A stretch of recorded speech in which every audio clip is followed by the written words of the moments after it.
تعالى في الفيديو ده اعرفك الفرق ما بين الفعلين دول enforce و reinforce. اول فعل معايا هو enforce وده معناه يفرض او يطبق او يجبر، يفرض او يطبق او يجبر، والمعنى بالانجلش بيقول make sure that a rule, law or decision is obeyed.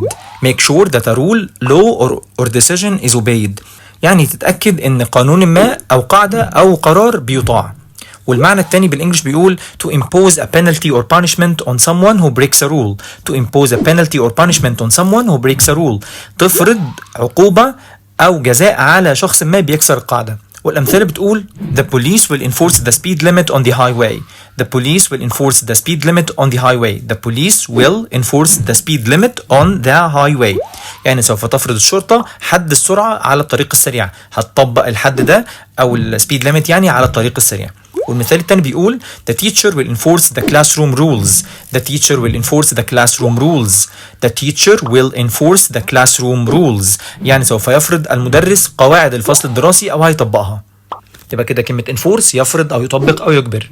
أما الفعل التاني reinforce والفعل ده معناه يدعم أو يعزز، يدعم أو يعزز، والمعنى بالإنجلش بيقول to make something stronger or more secure by adding support or material.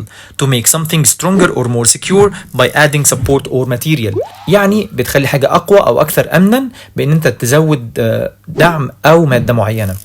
والمعنى التاني بيقول to repeat or emphasize something to make it more effective. to repeat or emphasize something to make it more effective، ان انت بتكرر حاجة معينة وبتأكد عليها عشان تخليها أكثر فاعلية.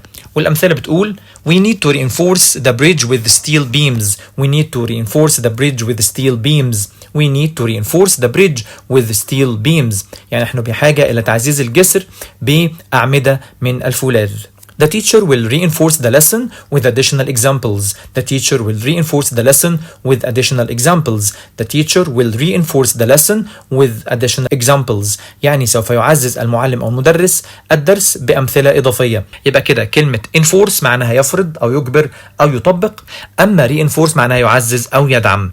وتعالى نحط الفعلين مع بعض في جملة واحدة ونقول the government will enforce the new regulations and reinforce the existing infrastructure to support the growing economy. The government will enforce the new regulations and reinforce the existing infrastructure to support the growing economy.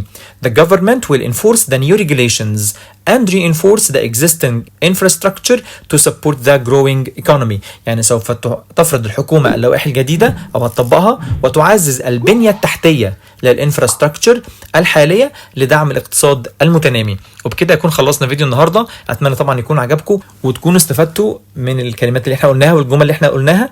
وطبعا ما تنساش تكتب تحت في الكومنتس الجمل من عندك توضح انت فهمت معاني الكلمات او حتى معاني الكلمات او حتى ترجمتها. وما تنساش تعمل لايك وشير الفيديو مع اكتر عدد من الناس.